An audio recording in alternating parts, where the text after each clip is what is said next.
Лидерот на СДСМ и екс-министр за здравство Венко Филипче веројатно министерот што ги подпишувал правилниците со кои се олеснувало да се произведува марихуана неупотреблива за медицински цели. Премиерот Мицкоски директно впери прст во Венко Филипче дека е дел од владината постава која го поставила системот фалично и допринесе сега полицијата да запленува десетици тони марихуана и да се истражува дали таа била наменета за црниот пазар. Тој вели дека донесен е правилник за да се произведува цвет од канабис од кој не може да се направи масло спремно за извоз. Премиерот прашува кој е мотивот за носењето на овој документ. Јасно е кој бил. Мислам, можете да претпоставите дека во одреден период министер таму е и Венко Филипче. Но лиценците се една работа, а втора работа е што е донесен правилник како што е по правно ниво под законот, односно е подзаконски акт, со кој што се дозволува практично да се произведува цвет од канабис кој што не ги задоволува GMP норми. И тоа биле свесни дека тоа ќе се случи. Најави дека полицијата ќе влегува во останатите фирми за производство и складирање на канабис и дека МВР во моментов проверува и телефони и разговори, а со тоа собираат еден куп докази, кои според Мицкоски ќе откријат голема работа.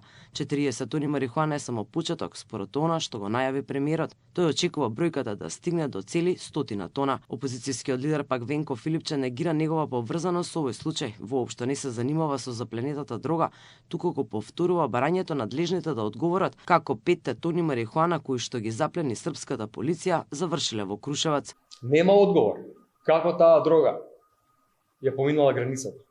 Покрај сите гранични служби, царина, полиција, кој бил таму надлежен, ги гледали ли пратките, барат ли документи. Тоа се 3 камиони, шлепери, 4, колку се тие за да помине 5 тона дрога. Се што се прави, ако нека се испитува што го испитува, волку запленивте толку, нека се види што е апсолутно, ако има криминал, секој еден да одговара. Ама сето тоа се прави за дефокус. Инаку од 2017 до 2025 над 60 компании за производство на медицински канабис извадиле лиценци за работа. Речиси половина од нив не се активни, а останатите произведувале согласно правилниците преку кои го олеснувале производството. Освен тоа што можеле да садат марихуана и од неа да не прават масло за извоз, од 2023 можеле да садат и на ниви.